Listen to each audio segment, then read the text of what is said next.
the last week of November. Yes, it is. And Yep. Tuesday. Yep, you betcha. Yep.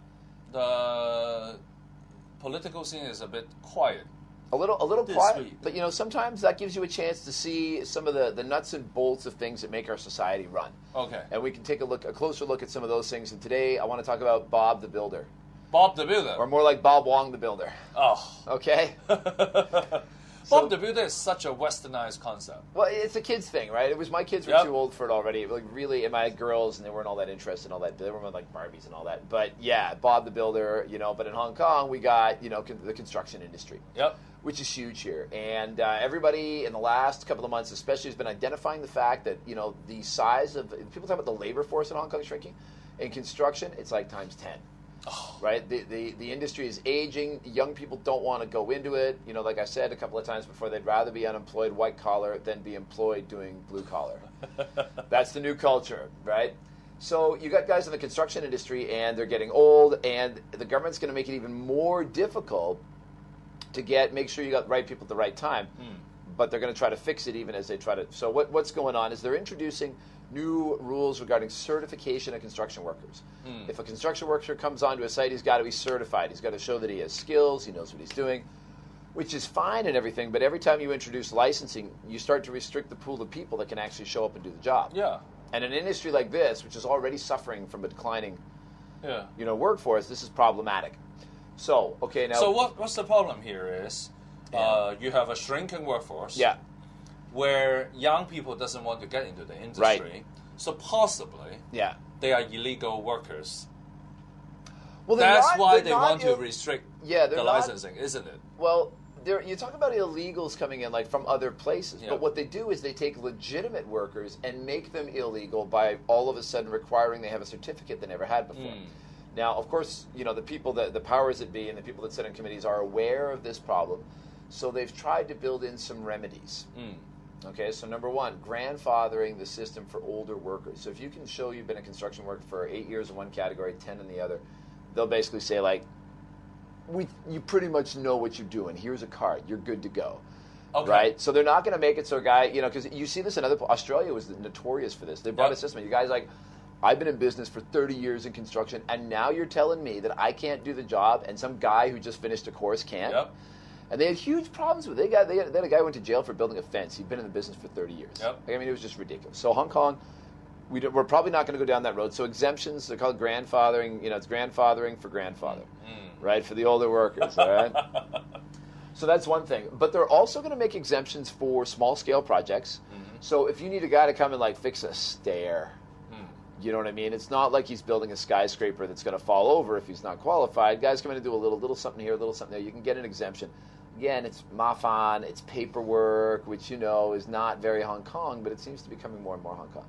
Then the other thing, which is kind of weird, is emergency construction.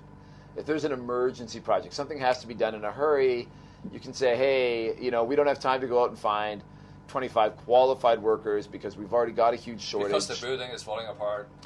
Yeah, building's falling apart. The inspector comes and says, you got to fix this now. Okay. Right? But what I'm interested to see is how broad does this definition of emergency go? You've got like an angry housewife going, I need this done now. Emergency, I think emergency will depend on perhaps Yeah. Some objective measurements like whether you were instructed by the buildings department. Hopefully. That would be an obvious Not by the angry housewife. Yeah, but I think they are going to build in a big fudge factor on this Yeah. because they do know that we have this crunch coming. And you can't Yeah, just but pull guys off of why projects. this restriction? Because of some mistakes? Yeah, they just don't want buildings falling down. You just want to make sure people that are All doing right. the job aren't. It's for precautionary. Yeah, you see Okay. the ads on Precautionary. TV all the time, and they're like, make sure your electrician is qualified. Yep. They love that kind of stuff, and there's more of it coming in. But again, they've had to find an accommodation for people who actually know what they're doing but don't have a piece of paper to prove it. And I think the big fudge factor is going to be this emergency measures. That's where they're going to have discretion, Yep. right? And so we got to see how that plays out. You know what? This makes you think about the previous and the one that go for the previous Yeah. issues of Harbour Times. Yeah. You talk about population policy. Yeah. And about Yeah, yeah. imported workers. Absolutely. I mean, with this system in place, Yeah. now you can have a more accurate estimation Yeah. of how many workers Yeah. do we need. Yeah. for the construction industry. Now with the licensing and all that, our shortage will be worsened. Yeah. Well, Which means there's a stronger need of imported workers, at least for the construction industry, I think. Oh, yeah. It's definitely going to be able to make the case for it. But the problem you're going to get into then, or the next level of things they have to work out, is if you're going to bring in workers, do they have to be qualified? And if so, what foreign qualifications will Hong Kong recognize? Right? A lot of Western countries that have big immigration, that's been a big problem for them. They're like, oh, we want to bring in all these great people to help with our labor shortage. And then they come in and they're like, oh, you don't have the right qualifications. You know, helicopter avionics expert is driving a taxi. Doctor is working as a garbage man. You know, and it happens. It happens all the time. It happens before. It happens particularly in the early 70s. Yep. When a lot of the mainland immigrants moved to Hong Kong because of the Cultural Revolution. Oh, yeah.